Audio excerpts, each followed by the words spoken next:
हम अपने जीवन को सही ढंग से चला सकें।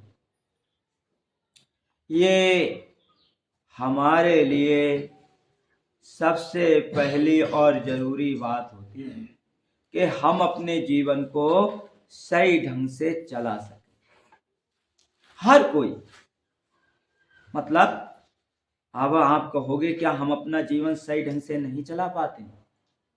हाँ, हम इस समाज की दिशा और दशा को जब देखते हैं तो आज हमें पता चलता है कि भाई भाई के अंदर छल कपट पैदा हो गया। माँ बाप एक दूसरे से छल कपट के साथ जी रहे हैं। कहीं ना कहीं हम बहुत अच्छे तरीके से जीवन नहीं जी पा रहे हैं।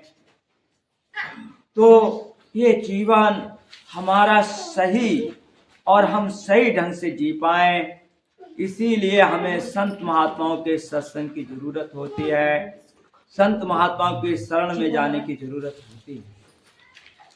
पहली बात, हम अपनी बुद्धि के दायरे में रहकर सही नापते हैं। दूसरी बात है कि तुमसे भी ज्यादा बुद्धिमान लोग हैं, ये बात भी आप अपने दिल में बिठाएं। तीसरी बात, जो सर्वेश्वर है, जगदीश्वर है, जो सारे खंड ब्रह्मांड का मालिक है, परमपिता परमेश्वर है, वो सबका मालिक एक है।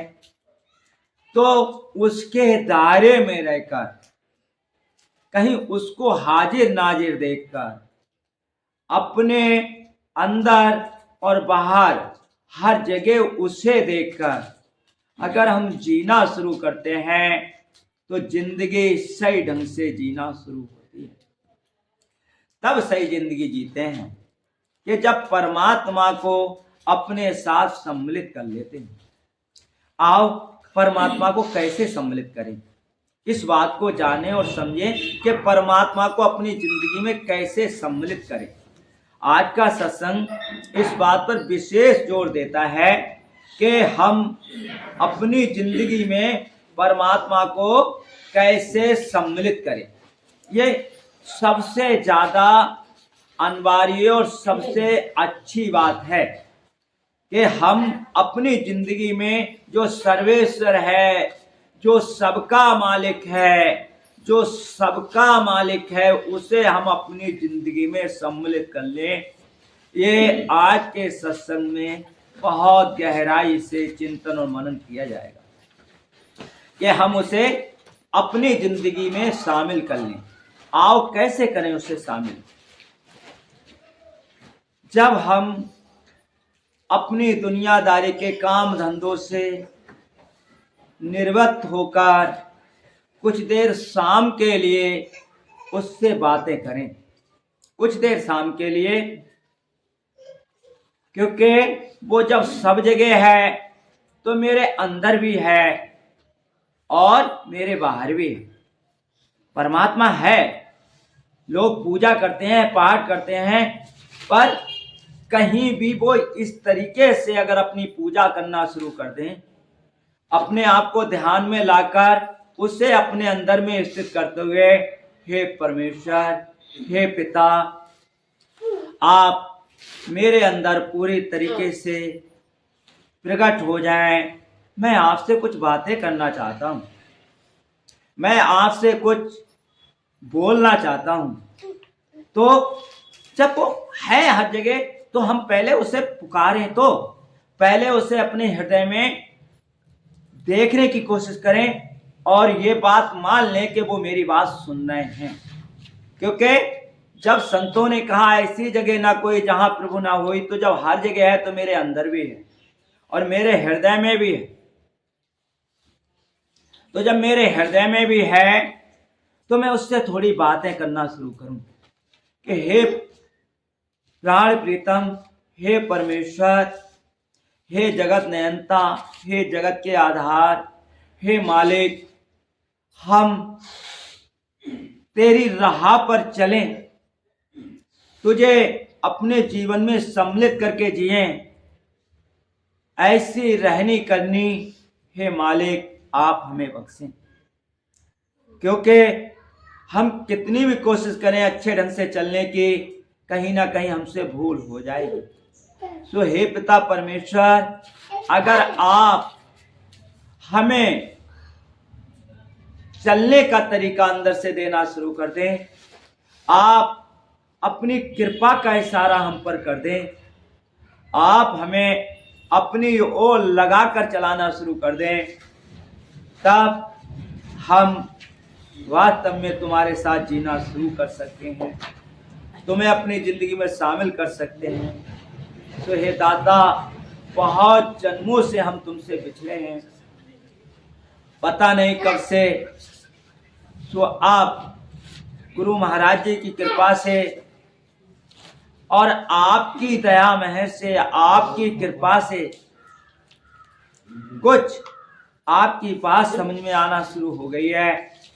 तो हे दाता, अब आप से हम बात करना शुरू कर दें, आपके साथ जीना शुरू कर दें, आप हमारी विनती सुनना शुरू कर दें और हमारा जीवन अच्छा शुरू हो जाए। फिर ऐसे इंसान को, जब इस तरीके का इंसान हो जाता है, परमात्मा को हर समय हाजिर नाजिर देखना शुरू कर देता है हर जगह, क्योंकि हर समय वो है। तो जब हर समय हाजिर नाजिर देखना शुरू कर देता है, तो सबसे पहली बात कि उससे गलती होने के सारे चांस खत्म हो जाते हैं, क्योंकि परमात्मा उसे देख रहा है। हम परमात्मा की छत्र छाया में रह रहे हैं, तो हम ना तो किसी का बुरा कर सकते और ना ही हम कोई गलत कदम उठा सकते, क्योंकि परमात्मा देख रहा है, क्योंकि परमात्मा हमें देख रहा है। ये जब नियत पूरी तरीके से हमारी बन जाती है, तो जिंदगी जीने का ढंग बदल जाता है। और ऐसा इंसान होता कैसा है? गुरु तेग बहादुर जी महाराज गुरुवाणी में कहते हैं कि जो प्रेमी निस्दिन भजे, जो प्रेमी निस्दिन भजे, रूप राम तहि जान, हरिजन हर अंतर नहीं, नानक साची मान। नानक साहब के लिए अब आप सबसे पहले गुरु ग्रंथ साहिब में 6 गुरुओं की वाणी है, पर हर वाणी के पीछे तुम्हें नानक साहब ही मिलेंगे। वाणी सबकी है गुरु ग्रंथ साहिब में। जब ये बात हम गहराई से उतर के देखते हैं, तो पता चलती है कि नानक ने जब शरीर छोड़ा, तो वो ज्योति अंगद देव जी के अंदर काम करना शुरू कर दी, और अंगद देव जी ने जब शरीर छोड़ा, तो वही ज्योति अमरदास जी के अंदर काम करना शुरू कर दिया। अमरदास जी ने जब शरीर छोड़ा, तो वही ज्योति रामदास जी में काम करना शुरू कर दिया, और रामदास जी ने जब शरीर छोड़ा, तो वही ज्योति अंजुदेव जी में शुरू। तो मतलब वह जो 10 गुरु हुए, कहने के लिए हम उन्हें 10 कहते हैं, पर वो एक ही थे, क्योंकि एक ही थे, क्योंकि ज्योति तो एक ही है, परमात्मा तो एक ही है, उसका ज्ञान भी एक ही है। अगर उसका ना ज्ञान 2 हो सकते हैं, उसका प्रेम भी एक ही है, तो केवल शरीर बदला, और वह अखंड ज्योति जो ज्ञान की धारा थी, जो परमात्मा की धारा थी, जो रूहों को परमात्मा से मिलाने का जो काम था, वो सबके अंदर एक ही थी। इसलिए आप किसी की वाणी उठाएंगे, चाहे गुरु अर्जुन देव जी की हो, चाहे रामदास जी की हो, पर उस वाणी के पीछे नानक ही शब्द मिलेगा। यह गुरु तेग बहादुर जी की वाणी है, गुरु ग्रंथ साहिब की वाणी है। इसमें भी आप हमें समझा रहे हैं कि जो प्रेमी निस्दिन भजे, प्रेमी कहा है यहाँ, किसका प्रेमी? जो परम पिता परमात्मा से जिसका प्यार है, जो परमात्मा से जिनका लगाव है, जो परमात्मा को जीना जिन्होंने शुरू कर दिया है, जो वास्तव में सबसे अच्छी घड़ी जो 24 घंटे में होती है अमृत वेला, उसमें उठ करके परम पिता परमात्मा को जिन्होंने ध्याना शुरू कर दिया। देखो, वेला तो केवल एक ही होता है, अमृत वेला, या हम जिसे ब्रह्म मुहूर्त कहते हैं। बकाया और सब काल होते हैं। आप देखो, प्रभात काल, मध्याह्न काल, साया काल, रात्रि काल, ये काल का समय होता है। एक समय दिया 24 घंटे में संतों ने, ब्रह्म मुहूर्त, यानी कि ये ब्रह्म मुहूर्त शुरू कब से होती है? 2:30 बजे से 5 बजे तक। ये ब्रह्म वेला है। इस वेला में जो भी प्राणी उठता है और परमात्मा को याद करता है तो उसका ध्यान अच्छा लगता है, और क्योंकि वो ब्रह्म मुहूर्त है, वो मुहूर्त ही ब्रह्म से आराधना को मिली है। बकाया और समय का है, यानी सब काल का है। वैसे आप किसी समय भी उसे याद कर सकते हो, ऐसी कोई पाबंदी नहीं है। जिस समय तुम्हारे दिल में स्फूर्णा हो जाए, जिस समय तुम्हारा दिल करे, कोई पाबंदी नहीं। पर संतों ने बहुत गहराई से चिंतन किया, मनन किया, और वो ब्रह्म मुहूर्त हमारे लिए दी। कहा ब्रह्म मुहूर्त में जे भजन करे, दिन दिन बढ़त सवायो, दिन दिन बढ़ता है, फिर घटता नहीं, वो बढ़ता ही चला जाता है, बढ़ता ही चला जाता है, क्योंकि आदत हो जाती है इंसान की फिर उस वेले में उठ करके परमात्मा को ध्यान करने की। और ऐसे ही इंसान परमात्मा के भक्त बनते हैं, और जब परमात्मा के जो भक्त बनते हैं उनसे संसार का बहुत भला। तो गुरु तेग बहादुर जी हमें समझाने की कोशिश कर रहे हैं, जो प्रेमी निस दिन भजे, निस यानी रात में भी और दिन में भी। ध्यान की बात ये नहीं है कि ब्रह्म मुहूर्त में हमने कर लिया, वो तो हम उनसे परमात्मा से मिल रहे हैं, बात कर रहे हैं, पर हम परमात्मा को हर समय हाजिर नाजिर देखेंगे। निस दिन, रात दिन वो हमारे अंदर बाहर हर जगह मौजूद हैं, उनकी याद हम करते रहेंगे निस दिन। प्रेमी किसे कहते हैं? जो रात दिन लगातार परमात्मा की याद में बना रहे, वो परमात्मा का प्रेमी है। निस दिन भजे रूप राम तेजा, वह मेरे राम का ही रूप है। ऐसा कोई साधु है, साधना में लगा हुआ है, तो फिर वो मेरे राम का ही रूप है। हरिजन हर अंतर नहीं, हरिजन में और हरि में कोई अंतर है ही नहीं। नानक साची मान, ये बिल्कुल सच्ची बात है। क्यों? क्योंकि वो परमात्मा में मिल गए, यानी कि परमात्मा ही उनमें आकर समा गया। कबीर कह भी रहे हैं इस बात को कि बूंद समानी समंद में जानत है सब कोय, समंद समाया बूंद में बूझे बिरला कोय। के बूंद तो समुद्र में समाती है, सब कोई जानते हैं, पर समुद्र, पूरा समुद्र किसी बूंद में जाकर समा जाए, कोई बिरला ही बूझता है। ऐसे ही किसी संत के अंदर जब वो परम पिता परमात्मा बैठ के काम करता है तो उन्हीं के लिए सतगुरु कहा जाता है। ऐसे ही इंसानों के लिए हरिजन हर अंतर नहीं, नानक साची मान, उनमें और संतों में फिर कोई अंतर नहीं, कोई अंतर नहीं होता, क्योंकि वो धुर धाम से आए हैं और परमात्मा के लिए बोल रहे हैं, परमात्मा के लिए गा रहे हैं, परमात्मा के लिए सुन रहे हैं, हर समय उनके लिए परमात्मा से लगे है। ऐसे इंसान जब इस धरती पे रहते हैं तो उनसे धरती का बहुत कल्याण, बहुत उद्धार।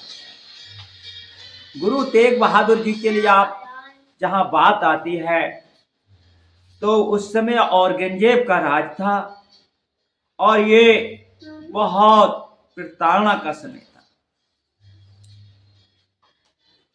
गुरु तेग बहादुर जी ने के लिए पूरी तरीके से इनका सर कलम कर दिया जाता है और या आप मुसलमान बनो, ये उनका कहना था।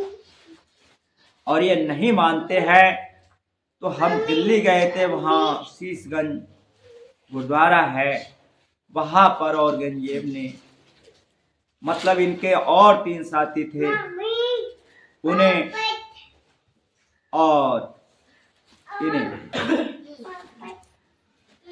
बुरी तरीके से इनकी शहादत की गई है।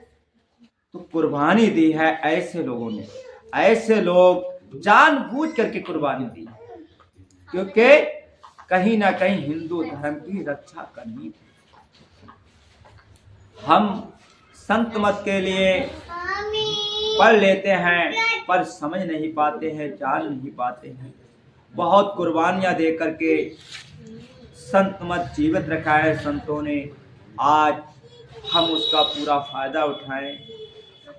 संतों महात्माओं की वाणी जब हम सुनते हैं तो वो परमपिता परमात्मा की ही वाणी होती है और हमें हौका देकर जगाती है।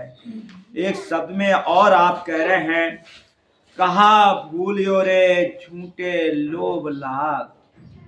गुरु तेग बहादुर जी समझा रहे हैं, कहा भूलियो रे झूठे लोभ लाग, कछ बिगड़ियो नाहिन अजहु जाग, कछु बिगड़ियो नाहिन अजहु जाग। आप हमें समझा रहे हैं गुरु तेग बहादुर जी, कैसे तू भूल बैठा है, झूठे लोभ में फंस करके, झूठे लोभ के संग लग गया है। आप समझो जो कुछ है ये हम जो देख रहे हैं ये सत्य है क्या? ये धीरे धीरे बदलता है और धीरे धीरे एक दिन समाप्त हो जाता है। हमारा तन ले लें, अभी हम पिताजी की फोटो देख रहे थे जवानी की, कितनी सुंदर थी, आज धीरे धीरे बुजुर्गी की ओर। तो हर कोई इस संसार में स्थिर नहीं रहता, तो कह रहे हैं इस झूठे लोभ झूठी दुनिया में हम लगे पड़े हैं। कुछ नहीं बिगड़िया नाहिन, कुछ बिगड़िया नाहिन, यानी के बिगड़ियो नाहिन अजहु जाग, कुछ भी नहीं बिगड़ा है, अजहु जाग। अब जिस समय इन्होंने ये बात कही होगी तो उस समय बूढ़े भी बैठे होंगे, जवान भी बैठे होंगे, हर कोई बैठा होगा। अब कोई बुजुर्ग कह के यार मेरा तो सब कुछ बिगड़ गया, मैं कैसे भजन करूं? पर संतों की बात को जब जागो तभी सेहरा कि तुमने जिस समय पकड़ ली, वो कह रहे कुछ भी नहीं बिगड़ा है, बिगड़ा ही नहीं कुछ तुम्हारा, क्योंकि तुम आज संतों की शरण में आ गए, संतों की बात सुन रहे, तो बिगड़ा कहां? आज अभी से सच्चे दिल से तुम परमात्मा के हो जाओ, तब समझ लो कि तुम्हारा कुछ नहीं बिगड़ा है। तभी से तुम्हारी हाजिरी शुरू और तभी से परमात्मा तुम्हें अपने साथ लेकर जीना शुरू कर देगा। बस आप हो जाओ मेरे, यह मेरा आदेश, परमात्मा के तुम हो जाओ पूरी तरीके से कि हे प्रभु हम तेरे। जिस समय अच्छा एक बात और भी है कि अगर उसे अगर हमने अपना बना लिया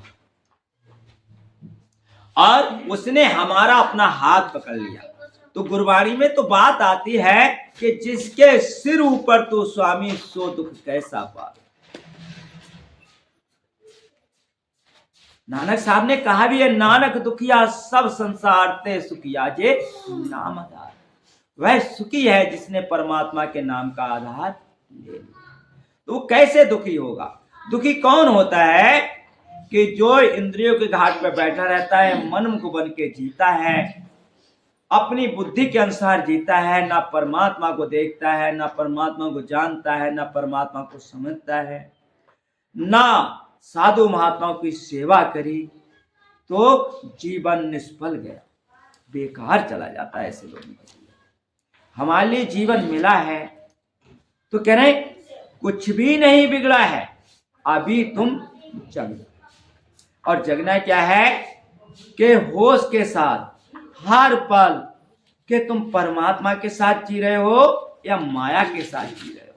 दो ही स्तर हैं कि तुम परमपिता परमात्मा के साथ जी रहे हो, हा राम हा राम हा मेरे प्रभु राम कह के जी रहे हो, या तुम इस माया के साथ जी रहे हो जो अंत समय में तुम्हें बंधन का कारण बनेगी।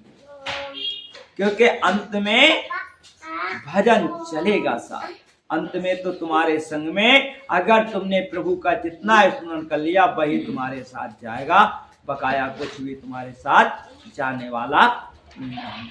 ये हम सब जानते हैं। तो इस पे जितनी जल्दी अमल कर लिया जाए उतना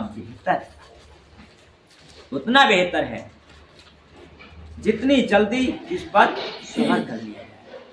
और बात सच्ची भी है कि बात जगने की हो रही है। तो और एक जगह कवि ने कहा है कि हम अधूरे नहीं, हम अभागे नहीं, हम अधूरे नहीं, हम अभागे नहीं, बात इतनी सी है कि हम जागे नहीं, बात इतनी सी है कि हम जागे नहीं। ना तो हम अधूरे हैं, कोई भी हम में से अधूरा नहीं, कोई भी कैसा भी कर्म करके आ गया। और अगर जिसने गुरबाणी सुन ली, जिसने गुरबाणी सुन ली, सन्मुख प्रभु होए, वो प्रभु के सन्मुख हो गया। तो ना हम अधूरे हैं ना अभागे हैं, बात इतनी सी है कि हम जगे। और जगना क्या है? जगना सोई जानिए जब प्रभु आवे या, कि जब हमें परम पिता परमात्मा की याद आ रही है, परमात्मा की याद आ रही है, हमें अपने आप अपनी इंद्रियों पर कंट्रोल है, हमें अपने मन पर कंट्रोल है, हमें अपनी बुद्धि पर कंट्रोल है, हम अपने आप को देखते हुए, अपने आप को जानते हुए, प्रभु का स्मरण करते हुए अगले पढ़ रहे हैं, तब समझ लो कि हम जगे, तब समझो कि हम जगे। ये जगना अगर जिसे आ जाए तो गुरु तेग बहादुर जी की वाणी कहती है, सम सपने के ये जग जान, सम सपने के ये जग जान, बिन से छिन में साची मान। सम सपने के, जैसे सपने में हम देखते हैं और आंख खुलती है तो हमें कुछ भी नहीं मिलता, ऐसे ही जो तुम देख रहे हो एक सपना है। ये जग जान, ये सपने के समान, खुली आंखों से देखो, जो कल था वो आज नहीं। खुली आंखों से देखो, समझो कि कहां गया तुम्हारा बचपना, कहां गई वो जवानी। धीरे धीरे आज आसार बुढ़ापे के नजर आते। तो अपने आप को देखते हुए कह रहे हैं कि सपने को, सम सपने के ये जग जान, इस संसार को गुरु तेग बहादुर जी हमें समझाने की कोशिश करें, इस संसार को तो सपने के समान जान। और कह रहे हैं बिन से छिन में साची मान, ये छिन में समाप्त होने वाला है, ये बिल्कुल सच्ची बात मान लो, ये बात सच्ची मान लो। और कह रहे हैं संग तेरे हर बसत नीत, निस्वा सर्वज ताहे मीत। संग तेरे हर बसत नीत, तेरे हर पल हर समय हर परमात्मा जो है नीत, यानी कि सदा तेरे संग बसता है। परमात्मा ऐसा कोई समय नहीं था जिस समय वो हमारे संग ना रहा हो, या अगले ऐसा समय कभी नहीं होगा कि जिस समय वो हमारे संग नहीं। बस मतलब इतना सा है कि हम उसके ओर से मुख मोड़ लेते हैं और दुनियादारी की ओर मुख हो रखी है। बस अपने हृदय में जो हा राम हा राम, यानी कि अपने हृदय में उन्हें देखते हुए जो पुकारता है, ता निस्वासर, निस्वासर यानी रात और दिन तू उसे भज हे मीत, अपना मीत करके, अपना मित्र करके बता रहे हैं, भजता हे मीत, हे मीत, हे मेरे मित्र, तो उसे निस्वासर रात दिन ध्यान कर, क्योंकि वो कहीं दूर नहीं है, संग तेरे हर बसत नीत, तेरे संग हमेशा हमेशा वो बसता है, रहता है। नीत यानी रोज, हर पल, हर समय, यानी सदा सदा, ऐसा कोई समय नहीं होता कि वो तुमसे दूर रहता, हर समय वो तुम्हारे संग रहता है। तो जब वो संग रहता है तो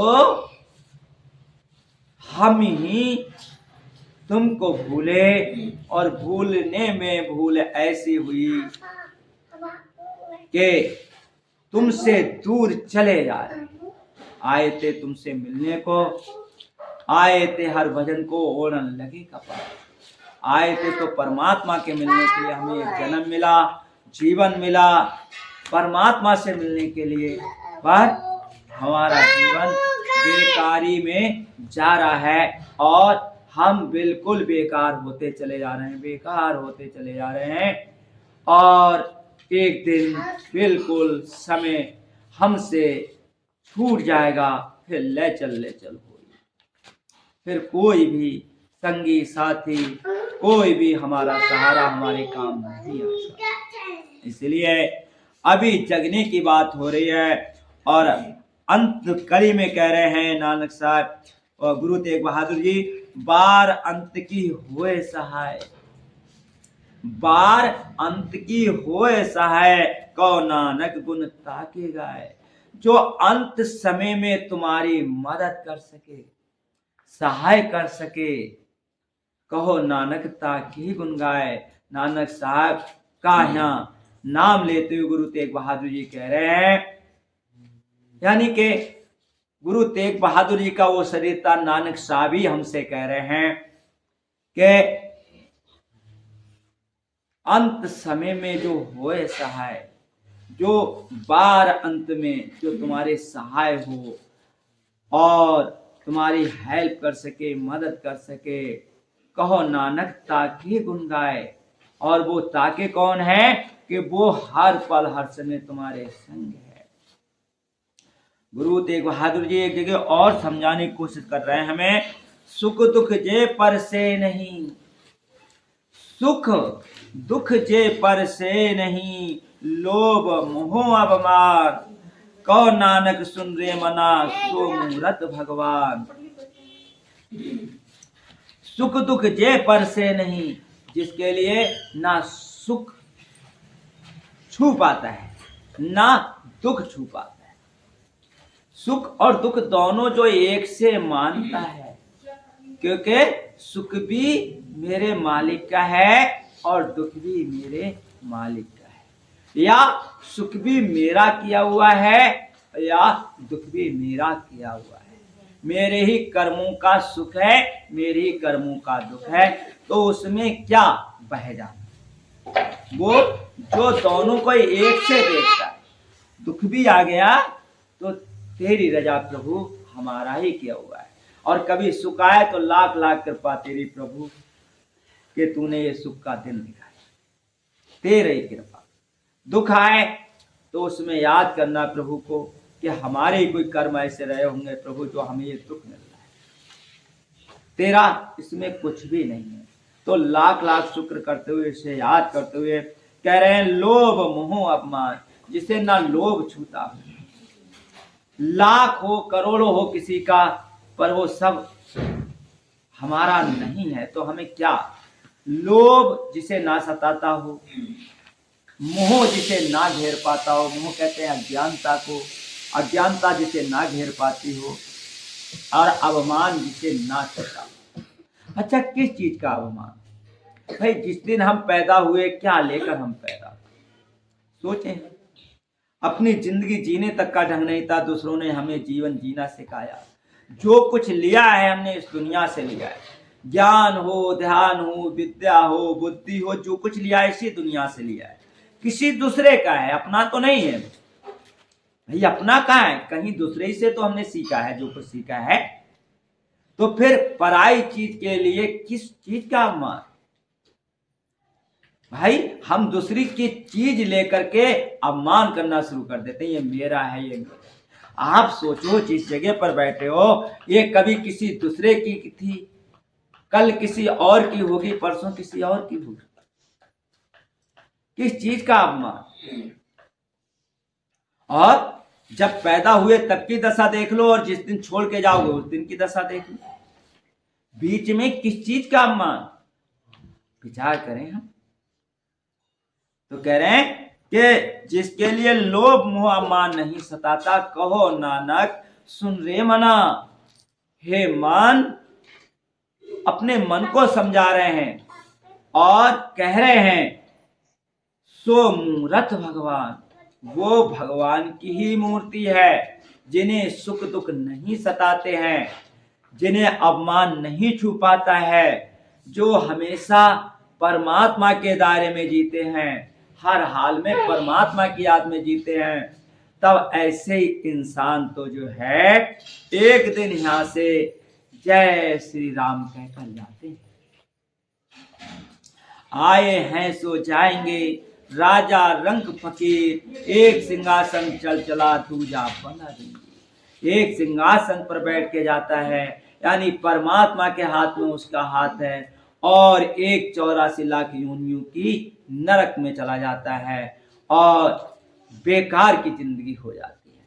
संत महात्माओं का सत्संग करने का एक ही माध्यम है कि भैया ये बात जितनी जल्दी समझ में आ जाए कि अंत में भजन चलेगा साथ, तो जितनी जल्दी उसे स्मरण हम लगातार उसमें लग जाएं, बहुत जल्दी। और हमें से किसी को नहीं पता है कि कब किसकी शाम हो जाए, किसी को नहीं पता। हमें से कहा भी है संतों ने कि क्षण भंगुर जीवन की काल का, कल प्रातः को जाने खिली ना खिली।